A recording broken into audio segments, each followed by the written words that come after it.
Good evening all. Daily market അനാലിസിസിലേക്ക് എല്ലാവർക്കും സ്വാഗതം. നമുക്ക് വീണ്ടും നല്ലൊരു ഹൈ ഒക്കെ ക്രിയേറ്റ് ചെയ്തു. വീണ്ടും മാർക്കറ്റ് മേളിലേക്ക് തന്നെ പോവാണ്. ഈവൻ നമ്മൾ ലാസ്റ്റ് എലക്ഷൻ റിസൾട്ടിനന്ന് വീണ അടുത്തിൻ്റെ ഓൾമോസ്റ്റ് ആ ഹൈയിലേക്കൊക്കെ നിഫ്റ്റിയും ഈവൻ ബാങ്ക് നിഫ്റ്റി കുറച്ചും കൂടി മൂവ് ചെയ്യാനുണ്ട്. ആൻഡ് നിഫ്റ്റി ഓൾറെഡി അവിടെ എത്തിയിട്ടുണ്ട്. നിഫ്റ്റിയും കുറച്ച് സ്പേസ് അങ്ങാടി ഇനിയും കിടക്കുന്നുണ്ട്. അപ്പോൾ അങ്ങനെയാണ് നമ്മൾ ലാസ്റ്റ് നമ്മൾ പറഞ്ഞത്. നമ്മുടെ ചാനലിൽ ഓൾറെഡി നമ്മൾ ആ ഒരു ട്രേഡ് സോണിലൊന്ന് മീൻസ് കൺസോൾട്ടേഷൻ ഉണ്ടായി. നമ്മൾ ഓൾറെഡി ലാസ്റ്റ് ഫ്രൈഡേ നമ്മൾ അതിനെപ്പറ്റി പറഞ്ഞു. നിഫ്റ്റി പയ്യെ ആ സപ്ലൈ സോണൊന്ന് ബ്രേക്ക് ചെയ്തു. ഒരു ചെറിയൊരു റീടെസ്റ്റ് വന്നിട്ട് നിഫ്റ്റി മേളിലേക്ക് തന്നെ ഇവൻ 22,300 ക്രോസിംഗ് ഒക്കെ വന്നിട്ടുണ്ടായിരുന്നു. ഫൈനൽ ക്ലോസിങ് ജസ്റ്റ് 290 വന്ന് നിൽക്കുകയാണ്. ബട്ട് ബാങ്ക് നിഫ്റ്റിക്കാണ് കുറച്ചൊന്ന് റെസിസ്റ്റൻസ് എടുത്തത്. ആൻഡ് മീൻസ് ആ ഒരു സപ്ലൈ സോണിൻ്റെ മേളിലേക്ക് പോകാൻ പറ്റിയിരുന്നില്ല ബാങ്ക് നിഫ്റ്റി. അപ്പോൾ നമുക്ക് നോക്കാം ഇനി ഒന്ന് ലാർജ് ടൈം ഫ്രെയിമിൽ. അപ്പോൾ അതാണ് ഇൻട്രാഡേ അനാലിസിസിൽ നമ്മൾക്ക് പറയാനുള്ളത്. അതാണ് ഇന്നത്തെ ഈ വീഡിയോയിൽ നമുക്ക് ഇനി ഒരു 2 സ്റ്റോക്ക് കൂടി പറയുന്നുണ്ട്. നമുക്ക് സ്വിംഗ് ട്രേഡിനൊക്കെ പറ്റിയത്. ഒരുപാട് സ്റ്റോക്ക് പറയുന്നില്ല. നല്ല ഒരു സ്വിംഗ് ട്രേഡിന് പറ്റിയ ഒരു അനാലിസിസിൽ ചെയ്യാൻ പറ്റിയ ഒരു 2 സ്റ്റോക്ക് ഞാൻ നോക്കി വെച്ചിട്ടുണ്ട്. അപ്പോൾ അതും കൂടി ഈ വീഡിയോയിൽ ആഡ് ചെയ്യുന്നുണ്ട്. അപ്പോൾ അത് ലാസ്റ്റ് നമുക്ക് പറയാം. ഇനി അത് മാത്രം കാണേണ്ടവർക്ക് ലാസ്റ്റ് കണ്ടാൽ മതി. ഓക്കെ. അപ്പോൾ അങ്ങനെയാണ്. ഇപ്പോൾ ഇൻട്രാഡേ അനാലിസിസ് ഇനി അതിലൊരുപാട് സമയം കളയണ്ട എന്ന് തോന്നുന്നു. നമുക്ക് നല്ല റെസിസ്റ്റൻസ് ഏരിയ ഉണ്ടായത് 22 നമ്മൾ പറഞ്ഞു ഓൾറെഡി. ഈ ഒരു ലെവലിൽ നിന്നായിരുന്നു മാർക്കറ്റ് ഫോളോ ആയിക്കൊണ്ടിരുന്നത്. ആൻഡ് നമുക്കറിയാം 4 hour ടൈം ഫ്രെയിമിൻ്റെ സപ്പോർട്ട് കാര്യങ്ങളൊക്കെ അറിയാം. വീണ്ടും അതിൻ്റെ അകത്ത് കയറി മാർക്കറ്റ് ബുള്ളിഷ് ആയിക്കൊണ്ട് പോവാണ്. ആൻഡ് ലാസ്റ്റ് ഇത് 4 hour time frame last almost ആ നിയർ ടു ഹൈൻ്റെ അടുത്തെത്തി എന്ന് വേണം പറയാൻ. നിയർ ടു ഹൈൻ്റെ അടുത്താണ് നിഫ്റ്റി ക്ലോസ് ചെയ്തേക്കുന്നത്. അപ്പോൾ നിഫ്റ്റിക്ക് ഇനി ഒരു ചെറിയൊരു പുൾ ബാക്ക് വന്നിട്ട് ഒന്ന് മേളിലേക്ക് തന്നെ പോകാനുള്ള ചാൻസ് ഉണ്ട്. അതല്ല എങ്കിൽ നിഫ്റ്റി വീണ്ടും കണ്ടിന്യൂ ടു ഹൈയിലേക്ക് തന്നെ പോകും എന്നാണ് തോന്നുന്നത്. എന്തായാലും നല്ല ബുള്ളിഷ് സെൻറ്റിമെൻറ്റിലാണ് മാർക്കറ്റ് നിൽക്കുന്നത്. അപ്പോൾ ഇനി വരുന്നത് ഓൾ ടൈം ഹൈൻ്റെ ഒരു റെസിസ്റ്റൻസ് അല്ലാണ്ട് വേറെ റെസിസ്റ്റൻസ് കാര്യങ്ങളൊന്നും കാണുന്നില്ല. ബട്ട് ശ്രദ്ധിക്കുക, ഇത് നമ്മൾ പറഞ്ഞ മാതിരി നമുക്കൊരു ക്വിക്ക് ബൗൺസാണ് മേളിലേക്ക്. നമ്മൾ എപ്പോഴും പറയാറുണ്ട്, ഒരു ക്വിക്ക് ബൗൺസ് കിട്ടുമ്പോൾ ഏത് ടൈമിൽ വേണമെങ്കിലും മാർക്കറ്റിന് അതേമാതിരി തന്നെ ഒറ്റ ക്യാൻഡിൽ വെച്ച് തന്നെ ഇങ്ങാടും ഇടാം എന്നുള്ള കാര്യം കൂടി ഒന്ന് ശ്രദ്ധിച്ചുകൊണ്ട് മാത്രം പോവുക. കാരണം നമ്മൾ ഈ ഒരു ലെവലിലൊക്കെ ഒരു എന്താ പറയുക, ഒരു ചെറിയൊരു ലിക്വിഡിറ്റി, അതായത് ഇതൊരു ഇംബാലൻസ് ക്യാൻഡിലാണെന്നും ഇവിടെ ഒരു ബാലൻസിന് എടുക്കാൻ വേണ്ടി വരും എന്നൊക്കെ നമ്മൾ പറഞ്ഞായിരുന്നു. ബട്ട് ആ ക്യാൻഡിൽസ് ഒന്നും വന്നിട്ടില്ല. ഇനി ശ്രദ്ധിക്കുകയാണെങ്കിൽ നമ്മൾ ഈ ഒരു പോയിന്റിൽ, അതായത് ഈ 2 ക്യാൻഡിൽ, ഇത് നമുക്ക് ബുള്ളിഷ് ക്യാൻഡിൽ ആൻഡ് ഇത് ബുള്ളിഷ് ക്യാൻഡിൽ ബ്രേക്ക് ഔട്ടാണ് തന്നേക്കുന്നത്. അപ്പോൾ ഇനി നമ്മൾ കൃത്യമായിട്ടുള്ള ലെവൽസ് വെക്കുകയാണെങ്കിൽ ഈ ഒരു ലെവലിൽ വെക്കുക. അതായത് ഇവിടെയാണ് നമുക്ക് ബുള്ളിഷ് ബ്രേക്ക് ഔട്ട് തന്നേക്കണേ. ഈ ഒരു ലെവലിൽ വെക്കുക. അതായത് 22,800 എന്ന ലെവൽ ഓൾമോസ്റ്റ് ഒരു നല്ലൊരു, അങ്ങനെ വന്നാൽ നല്ലൊരു ഫാളിലേക്ക് വരും. ബട്ട് ആ ലെവൽസിൽ നിന്ന് താഴേക്ക് വരുന്നുണ്ടോ എന്ന കാര്യം നോക്കുക. അപ്പോൾ ഈ ഒരു ലെവലിൽ നിന്ന് താഴേക്ക് വരണം, 22,800 ലെവലിൽ നിന്ന് താഴേക്ക് വരണമെങ്കിൽ 22,850 ഈ ഒരു ലെവലിൽ നിന്ന് മാർക്കറ്റിന് പുള്ള് ചെയ്യാൻ പറ്റാണ്ട് താഴേക്ക് വന്നാൽ നമുക്ക് എന്താക്കാം, നമ്മൾ ഈ 22,500 താഴേക്ക് പോകാനുള്ള ചാൻസ് ഹൈ ആയിട്ട് അവിടെ നിൽക്കുന്നുണ്ട്. അപ്പോൾ ഈ ഒരു സോണാണ് 22,800 നോക്കണ്ട, 22,850 തന്നെ വെക്കാം. 22,850 കൺസിഡർ ചെയ്യാം. ഈ ഒരു സോണാണ് നമുക്ക് ഇവിടെ നിന്നൊരു താഴേക്കുള്ള ക്ലോസിംഗ് ആണ് നമുക്ക് മാർക്കറ്റിന് ഇനി നമുക്കൊരു ബിയറിഷ് സെൻറ്റിമെൻറ്റിലേക്ക് വരുള്ളൂ. ബിക്കോസ് ഇവിടെ വന്നാലായിരിക്കണം ഈ ഒരു ഫില്ലിങ്, ഇവിടുത്തെ ഒരു ഇംബാലൻസ് ഫില്ലിംഗ് ഒക്കെ മൂവ് ചെയ്യാനുള്ള ചാൻസ് ഉള്ളൂ. ഇനി അതല്ല, ഇവിടെ നിന്ന് നമുക്കൊരു 1 hour ടൈം ഫ്രെയിം ഒരു ചെറിയൊരു പുൾ ബാക്കിനൊക്കെ വേണ്ടി ശ്രമിച്ചു 23,000 മാക്സിമം വരാനുള്ള ചാൻസ് ഉള്ളൂ. അപ്പോൾ ഇവിടെ നിന്നൊരു പുൾ ബാക്കിനൊക്കെ ശ്രമിച്ചിട്ട് വേണമെങ്കിൽ എന്താ പറയുക, നമുക്ക് ഒരു ബാക്ക് ടു റാലി എന്ന് വേണമെങ്കിൽ തന്നെ പറയാം. അപ്പോൾ ആ കാര്യം ഒന്ന് ശ്രദ്ധിക്കുക. നിഫ്റ്റിയിൽ പറയേണ്ട മെയിനായിട്ടുള്ള ഇമ്പോർട്ടൻറ്റ് ലെവൽസ് കാര്യങ്ങളൊക്കെ അത് തന്നെയാണ്. അപ്പോൾ താഴേക്ക് ഡൗൺ സൈഡിലേക്ക് ശ്രദ്ധിക്കേണ്ടത് 22,850 എന്ന ലെവലാണ്. ആൻഡ് ഈ 2 ക്യാൻഡിൽസിൻ്റെയും ഈ രണ്ട് ക്യാൻഡിൽസിൻ്റെയും മീൻസ് താഴേക്കുള്ള ഒരു ക്ലോസിങ്ങും ഈ നമുക്ക് ക്ലോസിങ് വരുന്ന റെഡ് ക്ലോസിങ് വരുന്ന ബീറിഷ് ക്ലോസിങ് വരുന്ന ക്യാൻഡിലിനെയും കൂടി ഒന്ന് ശ്രദ്ധിച്ചിട്ട് മാത്രം റിവേഴ്സ് ട്രേഡിനെ അപ്രോച്ച് ചെയ്താൽ മതി. അല്ലെങ്കിൽ മാർക്കറ്റ് നമ്മൾ നേരത്തെ പറഞ്ഞ മാതിരി തന്നെ കണ്ടിന്യൂവേഷൻ ആയിരിക്കും, ഹൈ ഫോം ചെയ്യാനുള്ള ചാൻസ് ഉണ്ട്. ഹൈ എന്ന് പറയാനും പറ്റില്ല, ബിക്കോസ് ഫോർവേഡ് ടൈം ഫ്രെയിമിലേക്കൊരു ലോ പോലും എടുക്കാണ്ടാണ് സ്ട്രൈറ്റ് ആയിട്ട് തന്നെ പോകുന്നത്. ശ്രദ്ധിച്ചുകൊണ്ട് മാത്രം ചെയ്യുക. നമ്മൾ പലരുടെയും വാക്ക് കേട്ടിട്ട് ഇതിപ്പോൾ മാർക്കറ്റ് നേരെ തന്നെ പോകുള്ളൂ എന്ന് പറഞ്ഞ് നിങ്ങൾ പോയി ഒരു ട്രാപ്പ് ഓൾറെഡി കഴിഞ്ഞിട്ടുണ്ട് മാർക്കറ്റിൽ. ഒരുപാട് പേർക്ക് ക്യാഷ് നഷ്ടപ്പെട്ടിട്ടുണ്ട്, ബിക്കോസ് മാർക്കറ്റ് അത്രയും ഹൈയിലായിരുന്നു ഓപ്പൺ ചെയ്തത് അല്ലേ. ഇത്രയും ഹൈയിൽ ഓപ്പൺ ചെയ്ത മാർക്കറ്റിൻ്റെ പ്രൈസ് ആക്ഷൻ അറിയാവുന്നവർക്ക് മാത്രമായിരിക്കും എന്താകുന്നത് ഇവിടെ നമുക്ക് ശരിക്കും ഇത് നല്ലൊരു ബ്രേക്ക് ഔട്ട് തന്നാൽ മാത്രമേ നമുക്ക് മുകളിലേക്ക് കിട്ടുള്ളൂ. അല്ലെങ്കിൽ ഇവിടെ ഈ പറഞ്ഞ മാതിരിയുള്ള ഫാളൊക്കെ വരാം. ഇവൺ എക്സിറ്റ് പോൾ കറക്റ്റ് അല്ലെങ്കിലും ഞാൻ അതൊക്കെ ഓൾറെഡി ഡിസ്കസ് ചെയ്ത് കഴിഞ്ഞാണ്. അപ്പോൾ അതുകൊണ്ട് ഇങ്ങനെ വരുന്ന ക്യാൻഡിൽസിനെയും കൂടി ഒന്ന് ശ്രദ്ധിക്കുക. ബിക്കോസ് നമുക്ക് റിവേഴ്സ് വന്നാൽ കുറച്ച് സ്പീഡാവാനുള്ള ചാൻസ് അവിടെ ഹൈ ആയിട്ട് നിൽക്കുന്നുണ്ട്. അപ്പോൾ ആ കാര്യം കൂടി ഒന്ന് ശ്രദ്ധിക്കുക. ഇനി നമുക്ക് ബാങ്ക് നിഫ്റ്റിയിൽ തന്നെ നോക്കാൻ നേരത്ത് ഒരു ഒ എ അനാലിസിസിൽ എങ്ങനെയാണ് ഇപ്പോഴും നമുക്ക് കറക്റ്റായിട്ടുള്ള O A analysis open interest ഡാറ്റയിൽ എന്തെങ്കിലും ചേഞ്ച് ഉണ്ടെന്ന് നോക്കാം. ആൻഡ് നിഫ്റ്റിയിൽ തന്നെ എങ്ങനെയാണ് മീൻസ് ഒ എ അനാലിസിസ് നിൽക്കുന്നത്. ലാർജ് റെസിസ്റ്റൻസ് 24,000 ആണ്. ഇവൻ 23,500 പോലെ അത്ര റെസിസ്റ്റൻസ് ഇല്ല. ആൻഡ് 23,200 ഒരു സ്ട്രാഡിലുണ്ട്. സപ്പോർട്ട് വരുന്നുണ്ട് 23,000 സപ്പോർട്ട് വരുന്നുണ്ട്. ഓൾമോസ്റ്റ് നല്ല പോസിറ്റീവ് വൈബാണ് മാർക്കറ്റിൽ കാണാൻ കഴിയുന്നത്. പക്ഷേ ഇവിടെ ഒരു പ്രശ്നം ഉള്ളത് ഇപ്പോഴും നമ്മൾ പറയുന്നത് രണ്ട് സൈഡിൽ നിന്നും അൺവൈൻഡിങ് നടന്നുകൊണ്ടിരിക്കുകയാണ്. കോൾ ആൻഡ് പുട്ട് റൈറ്റിങ്ങിൽ അൺവൈൻഡിങ് ആണ് നടക്കുന്നത്. മാക്സിമം പുട്ട് റൈറ്റിംഗ് ഒന്നും കാണാനും അധികം കഴിയുന്നില്ല.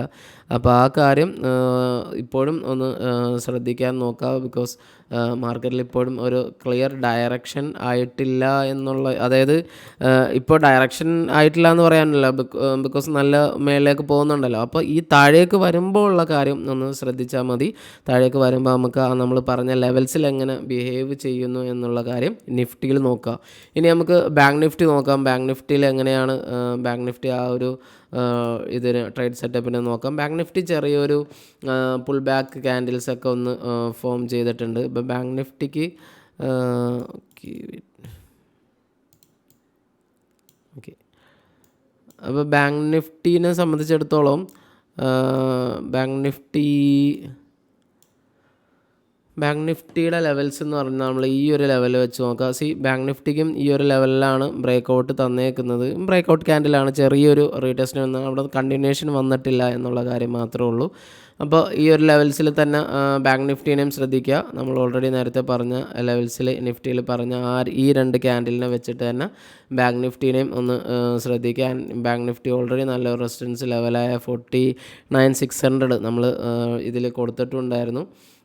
മീൻസ് നമ്മുടെ ടെലഗ്രാം ചാനലിൽ ഇത് അപ്ഡേറ്റ് ചെയ്തിട്ടുണ്ടായിരുന്നു. നല്ല ഒരു ബുൾ റണ്ണാണ് ബാങ്ക് നിഫ്റ്റി നടത്തിക്കൊണ്ടിരിക്കുന്നത്. അപ്പോൾ ബാങ്ക് നിഫ്റ്റിക്കും മേളിലേക്ക് പോകാനുള്ള എല്ലാ ചാൻസ് ഉണ്ട്. ഹൈ ആയിട്ട് നിൽക്കുന്നുണ്ട്. ഈവൻ നമുക്ക് ആ 49,000 ഈവൻ താഴേക്ക് നല്ല ഒരു ബിയറിഷ് ക്യാൻഡിൽ ഫോം ചെയ്തിട്ടില്ല എങ്കിൽ ഇത് കണ്ടിന്യൂഷൻ വരാൻ തന്നെയാണ് ബാങ്ക് നിഫ്റ്റിക്ക് chance. Almost Fin Nifty same bank നിഫ്റ്റീനെ പോലെ തന്നെയാണ് നിൽക്കുന്നത്.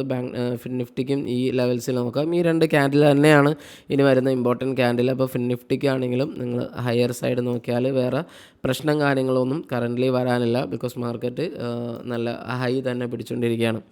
അപ്പോൾ ബാങ്ക് നിഫ്റ്റിയുടെ നമുക്ക് ഒ എ അനാലിസിസും കൂടി ഒന്ന് നോക്കിയേക്കാം. ബാങ്ക് നിഫ്റ്റിക്ക് എവിടെയാണ് നമുക്ക് നല്ല ഒരു ഒ എ ബിൽഡ് വന്നേക്കുന്നത് എങ്ങനെയുണ്ടെന്ന് നോക്കാം. സ്റ്റിൽ ബാങ്ക് നിഫ്റ്റിയുടെ അടുത്തും എല്ലാം കോൾ അൺവൈൻഡിങ് നടക്കുന്നുണ്ട്. കുറച്ചും കൂടി കൂടുതൽ അൺവൈൻഡിങ് ബാങ്ക് നിഫ്റ്റിയിൽ നടക്കുന്നുണ്ട്. സോ അത് പോസിറ്റീവാണ്. ആൻഡ് 50,000 പുട്ട് റൈറ്റിംഗ് നടക്കുന്നുണ്ട്. പുട്ട് റൈറ്റിംഗ് ബിൽഡ് ചെയ്ത് വരുന്നുണ്ട്. അത് അടിപൊളിയാണ്. അപ്പോൾ നമുക്ക് എന്തായാലും ബാങ്ക് നിഫ്റ്റിക്ക് ഒരു പോസിറ്റിവിറ്റി കൂടുതലായിട്ട് കുറച്ച് നിൽക്കുന്നുണ്ട്. അപ്പോൾ അങ്ങനെയാണെങ്കിൽ ബാങ്ക് നിഫ്റ്റീനെ നമുക്ക് സ്പ്രെഡ് പൊസിഷൻ ചെയ്തിട്ട് നല്ല പ്രോഫിറ്റ് ഉണ്ടാക്കാൻ പറ്റാവുന്ന ഒരു കണ്ടീഷനിലാണ് ബാങ്ക് നിഫ്റ്റി നിൽക്കുന്നത്. ഈവൻ നമ്മൾ ആ പറഞ്ഞ ലെവൽസിനെ ഒന്ന് ബാങ്ക് നിഫ്റ്റിക്കും ഒന്ന് ശ്രദ്ധിക്കാൻ നോക്കുക. അതല്ല എങ്കിൽ ബാങ്ക് നിഫ്റ്റിയും ഇപ്പോൾ നമുക്ക് നല്ല ഒരു ഹൈ തരാൻ റൺ, അതായത് ഓൾറെഡി ഒരു ചെറിയ പുൾ ബാക്ക് ബാങ്ക് നിഫ്റ്റി തന്നു കഴിഞ്ഞപ്പോൾ ഇവിടെ നിന്ന് നമുക്ക് നല്ലൊരു ഹൈയിലേക്ക് പോകാനുള്ള ചാൻസ് ബാങ്ക് നിഫ്റ്റിക്കും നല്ല ഹൈ ആയിട്ട് തന്നെ നിൽക്കുന്നുണ്ട്. അപ്പോൾ അതാണ് നിഫ്റ്റി ആൻഡ് ബാങ്ക് നിഫ്റ്റിയുടെ ഒരു നമ്മൾ കുറച്ചൊന്ന് ഇതിൽ പറഞ്ഞത്. ഈവൻ എന്താ പറയുക, നമ്മൾ ആ ഒരു 4 hour ടൈം ഫ്രെയിമിൽ പറഞ്ഞത് 5 minutes ടൈം ഫ്രെയിം ഓൾറെഡി നമ്മൾ ടെലിഗ്രാം ചാനലിലൂടെ അതൊക്കെ പറയുന്നതുകൊണ്ട് വീണ്ടും നമ്മൾ ഒരുപാട് ഡിസ്കസ് ചെയ്യുന്നില്ല. ഇനി അതിനെക്കുറിച്ച് അറിയണമെന്നുണ്ടെങ്കിൽ നിങ്ങൾ ജസ്റ്റ് ഒന്ന് കമൻറ്റ് ചെയ്യുക, നമുക്ക് ഡീറ്റെയിൽ ആയിട്ട് പറയാം. ആൻഡ് നമുക്ക് ലാസ്റ്റായിട്ട് FIDA ഡാറ്റ ഒന്ന് ചെക്ക് ചെയ്ത് നോക്കാം. FIDA ഡാറ്റ വെച്ച് നോക്കാൻ നേരത്ത് FISൻ്റെ ഭാഗത്ത് നിന്ന് ഡെയിലി ഇൻഡെക്സ് ഓപ്ഷൻസിൽ ഒരു ചെറിയൊരു നെഗറ്റിവിറ്റി ഉണ്ട്, കുറച്ചൊരു നെഗറ്റിവിറ്റിയിലാണ് പോകുന്നത്. ഇൻഡെക്സ് ഫ്യൂച്ചേഴ്സിൽ അവർ ബൈയിങ് വരുന്നുണ്ട്. ഇൻഡെക്സ് ഓപ്ഷൻസിൽ അവർ വലിയ നെഗറ്റീവ് ആണെങ്കിലും ഒരു ഹ്യൂജ് നെഗറ്റിവിറ്റി എന്നൊന്നും പറയാൻ കഴിയുന്നില്ല. എന്തായാലും അൺവൈൻഡിങ് ഒന്നുമില്ല, ലോങ്ങിലേക്ക് തന്നെയാണ് നിൽക്കുന്നത്. ആൻഡ് ഫ്യൂച്ചേഴ്സിൻ്റെ മീൻസ് ഡെയിലി ഇൻഡെക്സ് ഇൻഡെക്സ് ഫ്യൂച്ചേഴ്സിൽ നമുക്ക് അവർ ആ സെല്ലിംഗ് ഒന്ന് കുറച്ചിടുന്നത്, മാർക്കറ്റ് ഹൈയിലേക്ക് തന്നെ പോയിക്കൊണ്ടിരിക്കുന്നുണ്ട്. ഇനി നമുക്ക് പ്രോ നോക്കാം. പ്രോയിൽ എങ്ങനെയാണ് കാര്യങ്ങൾ ഡിസ്കസ് ചെയ്തേക്കേണ്ടതെന്ന് നോക്കാം. പ്രോയിൽ പോസിറ്റിവിറ്റിയാണ്, ഡെയിലി ഇൻഡെക്സ് ഓപ്ഷൻസിൽ അവർ ബൈയിങ് ആണ്. ആൻഡ് ഡെയിലി ഇൻഡെക്സ് ഫ്യൂച്ചേഴ്സിൽ കറൻ്റ്ലി ഒരു ചെറിയൊരു സെല്ല് ചെയ്തിട്ടുണ്ട്, സ്ലൈറ്റ്ലി കുറച്ച് എമൗണ്ട്. ആൻഡ് അവർ ഡെയിലി ഇൻഡെക്സ് ഓപ്ഷൻസിൽ അവർ ഒരു സെല്ലിങ് അവരൊന്ന് ശരിക്കും ഡൗൺ ചെയ്ത് വന്നിട്ടുണ്ട്. മീൻസ് കോളിൻ്റെ OIൻ്റെ, സോ അത് പോസിറ്റീവാണ്. അപ്പോൾ അവിടെ നിന്ന് നമുക്ക് നല്ല പോസിറ്റീവ് റിസൾട്ട് കിട്ടുന്നുണ്ട്. ആൻഡ് ഇൻഡെക്സ് ഫ്യൂച്ചേഴ്സിലും അവർ ബൈ സൈഡ് നിൽക്കുന്നുണ്ട്. അപ്പോൾ പോസിറ്റിവിറ്റിയാണ് മാർക്കറ്റിലുള്ളത്. ബിക്കോസ് ഒരു ന്യൂ 80H ക്രിയേറ്റ് ചെയ്യാനുള്ളതിലേക്ക് നിൽക്കുന്നുണ്ട് നിഫ്റ്റി ആൻഡ് ബാങ്ക് നിഫ്റ്റിയൊക്കെ. ആൻഡ് ഇൻഡെക്സ് അതായത് FISൻ്റെ ഭാഗത്ത് നിന്ന് ഇക്വിറ്റിയിൽ ബൈയിങ്ങും വരുന്നുണ്ട്. അപ്പോൾ ഓൾറെഡി എല്ലാം നമ്മൾ ഡിസ്കസ് ചെയ്ത് കഴിഞ്ഞു. വല്ല നെഗറ്റിവിറ്റീസ് കാര്യങ്ങളൊന്നും കറൻ്റ്ലി ഇല്ല. ഇനി നമ്മൾ ഇൻ്റർനാഷണൽ മാർക്കറ്റ് നോക്കിയാലും സ്ലൈറ്റ്ലി നെഗറ്റീവായിട്ടാണ് ഡോ ജോൺസും നാസ്ഡാക്കൊക്കെ ഒന്ന് ക്ലോസ് ചെയ്തേക്കുന്നത്. ബട്ട് ഹ്യൂജ് നെഗറ്റിവിറ്റിയിലല്ല. ബട്ട് തായ്വാൻ ആൻഡ് തായ്വാൻ്റെ തന്നെ സെമി കണ്ടക്ടർ, അപ്പോൾ തായ്വാനിൽ ചെറിയൊരു നെഗറ്റിവിറ്റി ഉണ്ട് എന്നല്ലാണ്ട് ഈവൻ നിക്കായ് ജപ്പാൻ പോലും നമുക്ക് ഒരു ലാർജ് നെഗറ്റിവിറ്റി ഫീൽ ചെയ്തിട്ടൊന്നുമില്ല. അപ്പോൾ ഇൻഡിക്കേറ്റ് ചെയ്യുന്നതും നമുക്കൊരു ഫ്ലാറ്റ് ടു പോസിറ്റീവ് ഓപ്പണിംഗ് ആവാനുള്ള എല്ലാ ചാൻസും നിഫ്റ്റിയിലുണ്ട്. ഇനി നമ്മൾ 2 വാച്ച് ലിസ്റ്റ്, അതായത് 2 സ്റ്റോക്കിനെ പറ്റി നമ്മൾ പറയാമെന്ന് പറഞ്ഞിട്ടുണ്ടായിരുന്നു. അത് വിപ്രോയും പെന്നാർ ഇൻഡസ്ട്രീസുമാണ്. ഓൾറെഡി ഞാൻ ഇതിൻ്റെ ഒരു ചെറിയ വീഡിയോ ഇതിൽ ചെയ്തായിരുന്നു. അതായത് നമ്മുടെ ഷോർട്ടിൽ ഞാൻ ഇത് പെന്നാർ ഇൻഡസ്ട്രീസിനെ പറ്റി പറഞ്ഞായിരുന്നു. അതായത് നമ്മൾ ഒരു 1 week ടൈം ഫ്രെയിമിൽ നോക്കുകയാണെങ്കിൽ നമുക്കറിയാം നല്ലൊരു കൺസോൾട്ടേഷൻ സോണിലേക്കായിരുന്നു പെന്നാർ ഇൻഡസ്ട്രീസ് ഉണ്ടായത്. ഇവൻ നല്ല റെസിസ്റ്റൻസ് ബ്രേക്ക് ചെയ്തിട്ട് പിന്നെയും ഒരു കൺസോൾട്ടേഷൻ റേഞ്ചിലായിരുന്നു. ലാസ്റ്റ് വീക്കാണ് നല്ല അത്യാവശ്യം വോളിയത്തോടു കൂടി നമുക്ക് ആ ബ്രേക്ക് ഔട്ട് തന്നേക്കുന്നത്. അപ്പോൾ അങ്ങനെയാണെങ്കിൽ നമ്മൾ ഓൾറെഡി നേരത്തെ പറഞ്ഞ മാതിരി തന്നെ നമുക്ക് ഇവിടെ നിന്നൊരു ചെറിയ പുൾ ബാക്ക് കിട്ടിക്കഴിഞ്ഞാൽ 160 ലെവൽസിലേക്കൊക്കെ വന്നാലും നമുക്ക് അവിടെ നല്ലൊരു ബൈ പൊസിഷൻ ക്രിയേറ്റ് ചെയ്യാം. ആൻഡ് ഇതിൻ്റെ അടിയിൽ വെച്ചാൽ മതിയാവും നമുക്ക് ഒരു 160 ആ ലെവൽസിൽ കിട്ടിക്കഴിഞ്ഞാൽ ഒരു 130 ലെവൽസിൻ്റെ അടിയിൽ മാത്രം ഒരു SL സെറ്റ് ചെയ്ത് വെക്കുക. ആൻഡ് പിന്നെ നമ്മൾ പറയുന്നത് വിപ്രോയാണ്. വിപ്രോ നല്ല ഒരു ഡൗൺ ട്രെൻഡായിരുന്നു. ഇവിടുന്ന് ഡൗൺ ട്രെൻഡിൽ വന്നു, പിന്നെ റെസിസ്റ്റൻസ് എടുക്കാൻ നോക്കി, പിന്നെയും റെസിസ്റ്റൻസ് എടുക്കാൻ നോക്കി. ഇപ്പോൾ ലാസ്റ്റ് വീക്ക് ഈ ഒരു റെസിസ്റ്റൻസിന് വിപ്രോ നല്ല ബ്രേക്ക് ചെയ്തിട്ടുണ്ട്. ഇവൻ നല്ല വോളിയം കൂടി വന്നിട്ടുണ്ട്. അപ്പോൾ അങ്ങനെ ആണെങ്കിൽ വിപ്രോയുടെയും ഒരു ചെറിയൊരു പുൾ ബാക്ക്, ഇവൻ നമുക്കൊരു 1 hour ടൈം ഫ്രെയിമിൽ 1 hour ടൈം ഫ്രെയിമിൽ നമുക്ക് ഒരു 80 EMA സെറ്റ് ചെയ്താൽ നമുക്ക് ഈസി ആയിട്ട് അതിൻ്റെ ഒരു സപ്പോർട്ട് നമുക്ക് കിട്ടും. ജസ്റ്റ് ഒന്ന് ഞാൻ കാണിച്ചു തരാം.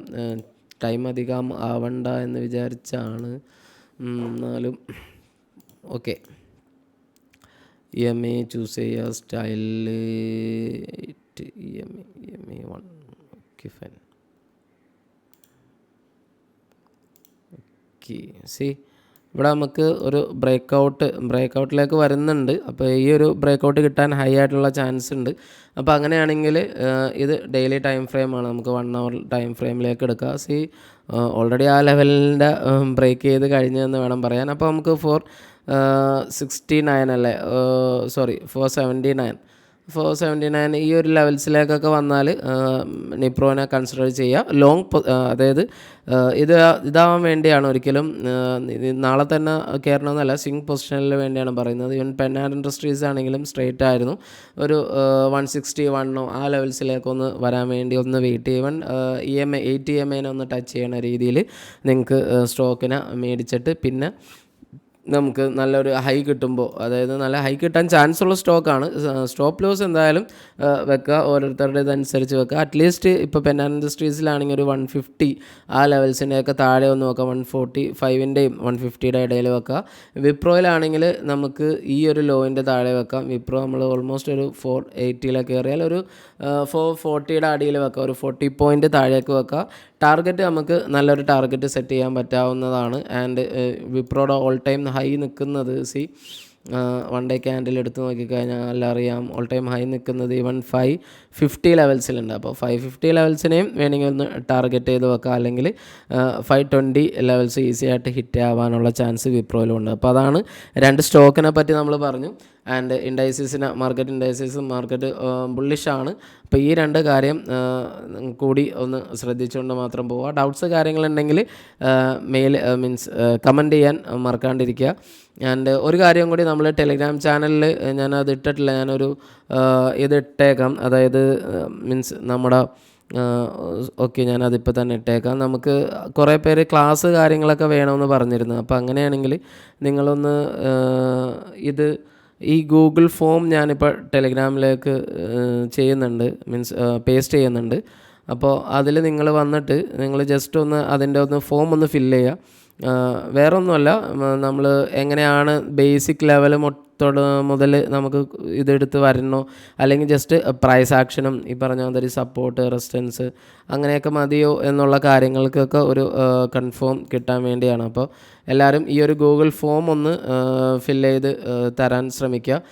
ഓൺലൈനിന് ഇതാക്കാൻ വേണ്ടിയാണ്. നിങ്ങളുടെ പേര്, കാര്യങ്ങൾ, നിങ്ങളുടെ ജസ്റ്റ് എനിക്കറിയാനാണ് നിങ്ങൾ ആരൊക്കെ ഇതിൽ ഇൻട്രസ്റ്റ് ഉണ്ടെങ്കിൽ ജസ്റ്റ് ഒന്ന് ഇതിലൊന്ന് രജിസ്റ്റർ ചെയ്ത് ഇടുക. വേറെ ഫീസ് കാര്യങ്ങളൊന്നും മേടിക്കാനല്ല, ആ കാര്യം ഞാൻ പ്രത്യേകം പറയാണ്. അപ്പോൾ ഈ ഒരു ഫോമിൻ്റെ കാര്യം കൂടി അത് ഞാൻ പിൻ ചെയ്തിട്ടേക്കാം. ഓക്കെ, ഞാൻ ഗ്രൂപ്പിൽ പിൻ ചെയ്തിട്ടേക്കാം. അപ്പോൾ അതൊക്കെയാണ് നമുക്ക് പറയാനുള്ളത്. ഈവൻ സ്റ്റോക്കിൻ്റെ 2 അനാലിസിസും കൂടി ഞാൻ ഇന്നത്തെ വീഡിയോയിൽ പറഞ്ഞിട്ടുണ്ട്. നിങ്ങൾ ഇഷ്ടപ്പെട്ടാൽ എന്തായാലും ലൈക്ക് ചെയ്യുമെന്നും ചാനൽ സബ്സ്ക്രൈബ് ചെയ്യുമെന്നൊക്കെ വിശ്വസിച്ചുകൊണ്ട് നമുക്ക് നെക്സ്റ്റ് വീഡിയോയിൽ കാണാം. അപ്പോൾ thanks for watching this video.